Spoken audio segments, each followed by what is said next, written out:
The Genesis Communications Radio Network proudly presents The Alex Jones Show, because there's a war on for your mind.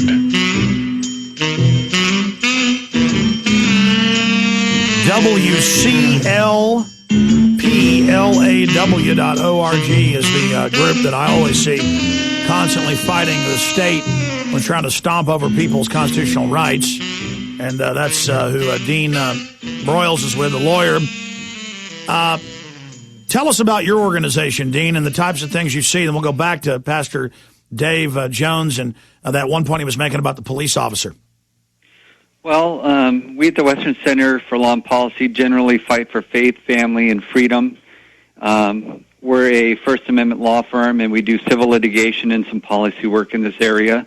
And we've been in existence for 2.5 years, although I've been doing this kind of work pro bono on behalf of Christians everywhere for the last 14 years. So we're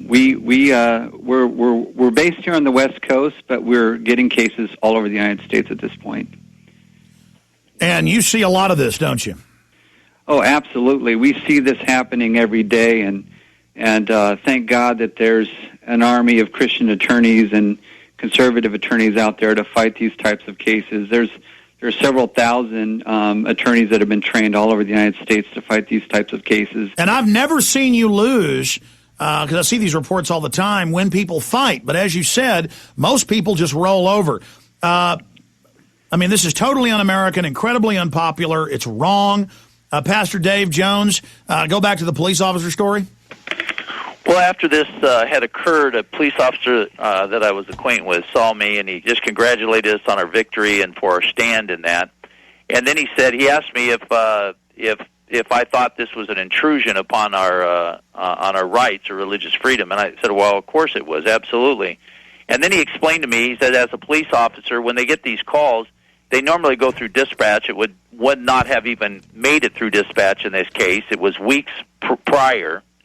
And by the way, the complaint wasn't from a neighbor. We only have 2 neighbors. We have 268 feet of private driveway to 3 homes, and we paid for the paving and maintenance of that road. And then at the end of 268 feet, we have over 2 acres of property ourselves. We park all of our cars on our property, and every now and then somebody is parked in that private driveway area. But the point is that when he told me that, this shouldn't have even gotten out of dispatch, but somebody else got a hold of this thing, and he said, we have gone out on parking, citation complaints, and you just tell the person to repark and everything's fine, no ticket is given. This was weeks later that they showed up, and the only purpose they showed up was to cite us for religious assembly. It was never discussed in 6 conversations that we had with them as we tried to reason with them that this was just a Bible study. They never brought up parking. They only told us we were wrong with the code, and we had to stop in our Bible study. Let me ask Dean Broyles a question, because, again, I just see this in the newspaper here and there every week or so, and have experienced it myself here in Austin with my grandparents with some brush in a creek behind their house that wasn't even their property.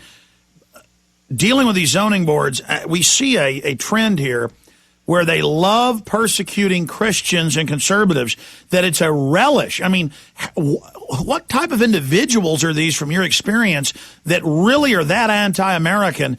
Because even if I disagree with somebody and hated them, I mean, if they were doing, some kind of weird animus thing in their backyard, that's their right to do it. Why do they hate Christians?